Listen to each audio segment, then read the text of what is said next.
কি সুঘ্রাণ! ওয়েট! পৃথিবীতে কি এমন কোনো ডিভাইস আছে যেটা দিয়ে খাবারের ঘ্রাণ রেকর্ড করা যায়? আসলে এই খাবারের সুঘ্রাণটা এত বেশি ভালো ছিল, আমার মন চাচ্ছিল ফুটেজ না নিয়ে খাবারের ঘ্রাণটা রেকর্ড করে ফেলি। সো চলুন একসাথে বানিয়ে নেওয়া যাক Ramzan special beef Tehri. So আমরা প্রথমে নিয়ে নিয়েছি ১ কেজি বিফ, সেখানে অ্যাড করলাম গরম মসলা, দেন এখানে অ্যাড করেছি আমরা গুঁড়া মরিচ, এরপর অ্যাড করলাম ধনিয়া গুঁড়া, এরপর আমরা অ্যাড করে নিয়েছি জিরা গুঁড়া, অ্যান্ড দেন এখানে আমরা অ্যাড করেছি টমেটো সস। আমরা ২টা টমেটো সস অ্যাড করেছি, আপনারা আপনাদের স্বাদ অনুযায়ী কম বেশি করে নিতে পারেন।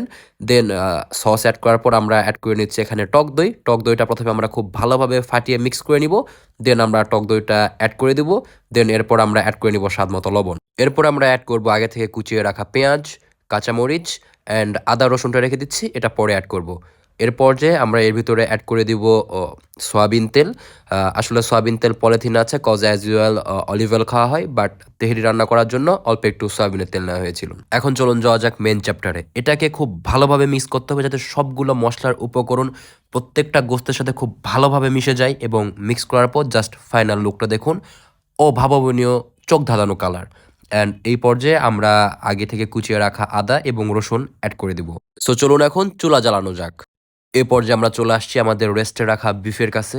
Just look at the colour, এত মাইন্ড ব্লোয়িং আর আকর্ষণীয় একটা কালার, উফ! জাস্ট কি বলবো। সো এখন চলুন হাঁড়িটা বসায় দেওয়া যাক চুলার উপর, আর এটাকে আমরা কিছুক্ষণ ভালোভাবে রান্না করে নেব। খুব ভালোভাবে নেড়েচেড়ে নিতে হবে যাতে তাপে পুরোপুরি মানে পাতিলের সব গোশগুলো সমানভাবে তাপ পায় এবং খুব ভালো ওয়েল্ড কুক হয়। আর এখন এটাকে ঢেকে দিব আর ফিরে আসবো ৭ মিনিট পর। অ্যান্ড ৭ মিনিট পর আসার পর আপনারা দেখতে পাচ্ছেন যে গোশ কিন্তু তার পানি অলরেডি ছাড়া শুরু করেছে। এরপর আমরা আরেকটু ভালোভাবে মিক্স করে নেব, আর আমরা কিন্তু অ্যাড করব আজকে রাঁধুনির স্পেশাল তেহেরি মশলা। সো চলুন এটাকে আনবক্স করি, আর এটার ভিতর ঝটপট অ্যাড করে দিই রাঁধুনি স্পেশাল তেহেরি মশলা। অ্যান্ড মশলাকে খুব ভালোভাবে মিক্স করব, অ্যান্ড দেন তারপর একটু রেস্টে দিব। দেন তারপর দেখবো যে আরও পানি ছেড়েছে, এবং সময়ের সাথে এটার কালারটা জাস্ট দেখুন। মানে কালার দেখে মনে হচ্ছিল যে ভাই তেহেরি বাদ, আগে গোশটা খেয়ে নিই, তেহেরি পর রান্না করব। আর এই মোমেন্টে আমি যে ঘ্রাণটা পেয়েছিলাম, জাস্ট অসাম। অ্যান্ড এই পর্যায়ে কিন্তু আমরা বিফের মধ্যে অ্যাড করে দেব গরুর দুধ। আমরা মোটামুটি ১ লিটার দুধ নিয়েছিলাম, তার মধ্যে হাফ লিটার আমরা গরুতে গোশতে ইউজ করেছি, আর বাকিটা কী করেছি সেটা পরে দেখতে পাবেন। এখন দুধের সাথে বিফটাকে খুব ভালোভাবে আমরা মিক্স করে নিব, দেন এটাকে খানিকক্ষণের জন্য রেস্টে রাখবো, এবং রেস্ট থেকে যখন ফিরে আসবো তখন দেখবো যে আরও একটা সুন্দর কালার এবং সুন্দর একটা ঘ্রাণ আসতেছে নাকি। অ্যান্ড দেন এটাকে আরও ভালোভাবে মিক্স করব। অ্যান্ড এখন যে পাতিলে আমরা দুধ গরম করেছিলাম সেই পাতিলে আমরা চালের চ্যাপ্টারে যাব। অ্যান্ড সেটার আগে ভাইয়া পাতিলে যে দুধের চাচি বা সল লেগেছিল সেটা আমাকে খাইয়ে দিচ্ছিলেন। আর ওয়েট, কোন ভাইয়া, কে আসলে মাস্টার শেফ, চলুন জেনে নিই। আর আমি কালকেই পোস্ট করেছিলাম guys, guess the master chef, কে হতে পারে এই স্পেশাল অ্যান্ড প্রফেশনাল রাঁধুনি। আর তিনি হলেন আমাদের সকলের প্রিয় এবং পরিচিত নাইম ভাই, যার হাতের রান্না প্রশংসনীয়, লোভনীয় এবং অনেক বেশি সুস্বাদু।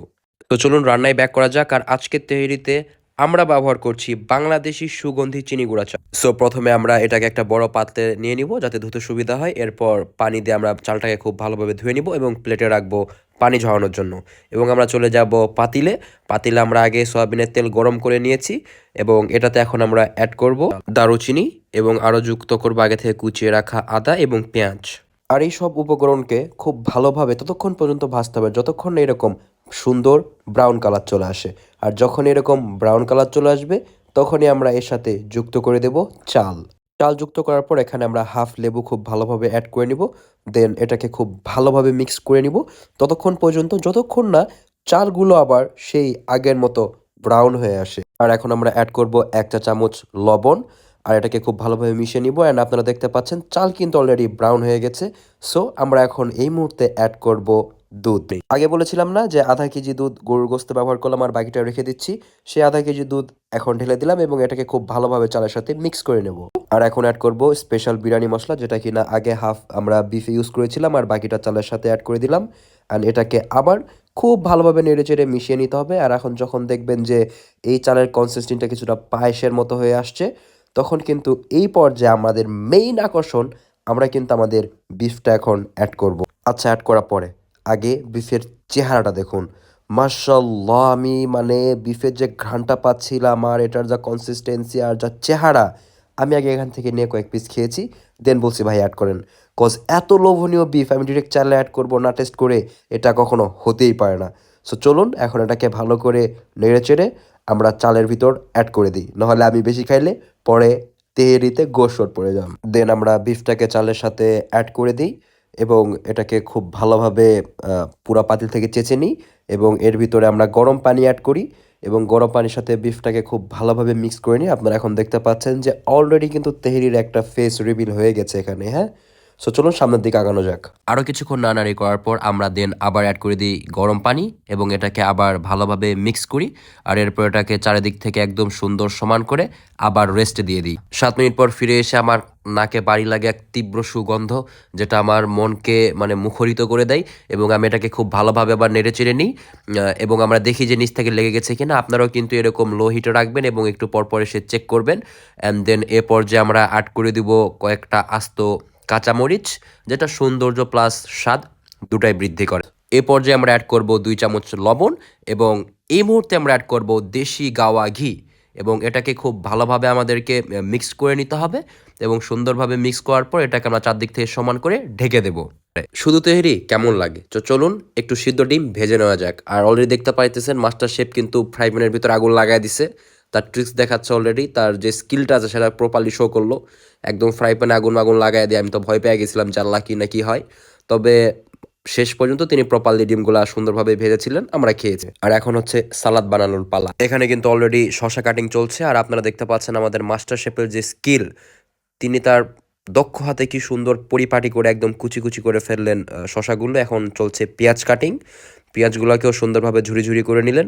অ্যান্ড দেখতে পাচ্ছেন কাঁচামরিচে কিন্তু চলছে ফ্রেঞ্চ কাট। দেন সবগুলোকে একটা বাটিতে উঠায় নিয়ে আমরা এখানে অ্যাড করলাম স্বাদ মতো লবণ, আপনারা যেমন লবণ খান ইচ্ছা মতো নিতে পারেন। এরপর অ্যাড করবেন লেবু অ্যান্ড দেন ভালোভাবে মাখিয়ে নিয়েই হয়ে গেল সালাদ। আর এদিকে কিন্তু আমাদের তেহেরিও একদম রেডি। সো চলুন আর দেরি না করে খেয়ে দেখা যাক আসলে খেতে হয়েছে কেমন। আর এটা ছিল আমাদের তেহরির ফাইনাল লুক। অ্যান্ড এই মোমেন্টে আমি যে স্মেলটা পাচ্ছিলাম জাস্ট অসাম। অ্যান্ড এটা আমার হাতে চলে আসছে, চলুন খেয়ে দেখা যাক। আহ এই যে দেশি ঘিয়ের সুঘ্রাণটা, আমি নিজেকে আর আটকে রাখতে পারতেছি না। চলুন এক টুকরা গোশ দিয়ে খাওয়াটা শুরু করা যাক। আমি একটু সালাদ নিয়ে নিই, সাথে এক পিস বিফ নিয়ে নিই অ্যান্ড দেন মুখে ভরার পর আমার কাছে জাস্ট ভাই আমি 10-11 মাস পর তেহরি খাচ্ছি, তাও আবার এত সুস্বাদু।